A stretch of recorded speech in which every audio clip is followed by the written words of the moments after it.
পাকঘৰটো পৰিপাটি হৈ গ'ল। ভিতৰত সোমাই এতিয়া বহুত বেছি ভাল লাগে আৰু আপোনালোক সকলোকে সুপ্ৰভাত জনাই আজিৰ এই ভিডিঅ'টো আৰম্ভ কৰিছোঁ।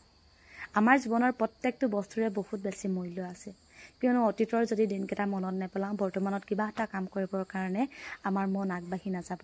আৰু ঘৰখন যিমানে পৰিপাটি হয় সিমানে আমাৰ মনবোৰ পৰিপাটি লগতে অকণমান ফৰকাল হৈ থাকে। আৰু পাকঘৰটো আগত কেনেকুৱা আছিলে আপোনালোকে দেখা পাইছিলেই, বহুত মানে বয় বস্তুবোৰ য'তে ত'তে থ'ব লগা হৈছিলে, কিয়নো আমাৰ টেবুল দুখনতে সেই বস্তুবোৰ ৰাখিছিলোঁ।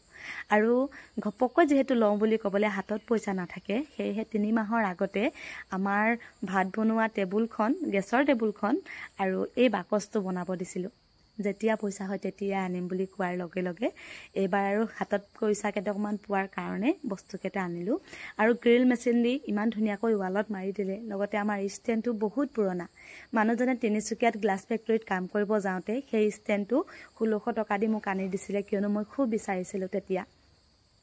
সেয়েহে ষ্টেণ্ডটো অকণমান এদিন লগাই থওঁতে পৰিলে, বেকা হ'ল যদিও এবাৰ গ্ৰিল মেচিন মাৰি ধুনীয়াকৈ টাইট কৰি ৱালত লগাই ল'লোঁ। যিমান দিন যায় হেঁপাহ পলাই মানে তাতে বাচন বৰ্তনবোৰ থ'ম, কিয়নো এয়া আমাৰ অতীত।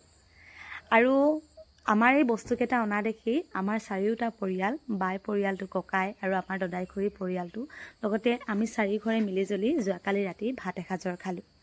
আৰু গেছৰ টেবুলখন যে বনালোঁ কিয় জানেনে? ল'ৰা ডাঙৰ হৈ আহিছে। ভৱিষ্যতে আকৌ এটা যে ঘৰ বনাম সেইটো আমাৰ বহুত মানে দূৰৰ কথা।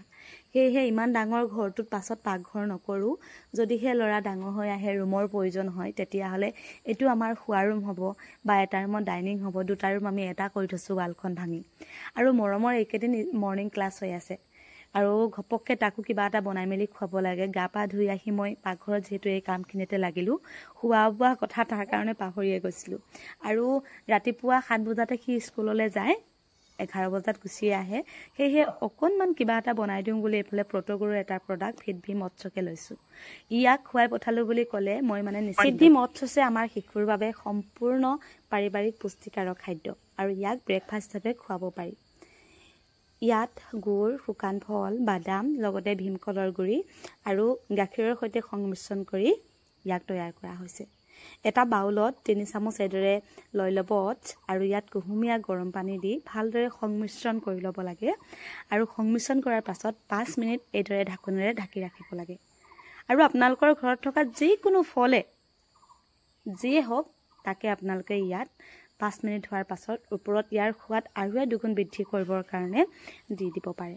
মই আমাৰ ঘৰত যিহেতু প্ৰায় কলকে থাকে, সেয়েহে সৰু সৰুকৈ কল কাটি লৈছোঁ আৰু ইয়াৰ ওপৰত কল দি দিছোঁ। ই অতি সহজে হজম হয়, লগতে ইয়াত উচ্চ প্ৰটিন আছে আৰু ইয়াত কমকৈ কলেষ্টৰেল আছে। ভীমকল আছে, যিটো সমগ্ৰ বিশ্বৰ ভিতৰতে আমাৰ মাথো অসমতে ইয়াক উৎপাদিত কৰা হৈছে প্ৰট'গুৰুৰ যিবিলাক প্ৰডাক্ট আছে। আৰু ভীমকলে আমাৰ শাৰীৰিক বৃদ্ধি আৰু শক্তি গঢ়াত সহায় কৰে, লগতে ইয়াত প্ৰকৃত ব্লুবেৰী আছে। আৰু ফিটভি মৎস্যত চেনি ব্যৱহাৰ কৰা হোৱা নাই, সেয়েহে চেনিৰ সলনি ইয়াত গুড় ব্যৱহাৰ কৰা হৈছে। আৰু দেখিছে নহয়, মৰমে ইমানেই সোৱাদেৰে খায়, দেখি কিবা এটা ভাল লাগে। আৰু যদিহে আপোনালোকৰ শিশুটিক খুৱাম বুলি ভাবিছে তেনেহ'লে ই খুৱাব পাৰিব। ইয়াক 3 বছৰৰ পৰা খুৱাব পাৰি, লগতে ই 100% নিৰামিষ খাদ্য। আৰু আপোনালোকে যিকোনো e-commerce platform, JioMart, Amazon, Flipkart, লগতে কোম্পানীৰ ৱেবছাইট www.protoguru.in আপোনালোকে পাই যাব। আৰু ডিছক্ৰিপশ্যন আৰু কমেণ্ট বক্সত ইয়াৰ মই লিংক দি দিছোঁ, অতি সহজে আপোনালোকে অৰ্ডাৰো কৰিব পাৰে। মাছ মাংসৰ যিমান দাম ইয়াৰ মূল্যও সিমান। আৰু শিশুক খোৱালে সঁচাই বহুত প্ৰমাণ পোৱা যায়। আমাৰ মৰমকে আপোনালোকে চাওক, কিমান ক্ষীণমিন আছিলে আৰু এতিয়া সি কিমান ওজন হৈ গ'ল, শকত হৈ গ'ল, দেখিবলৈ মৰম লগা লুটুপটুপ হৈ গ'লনে? চাওক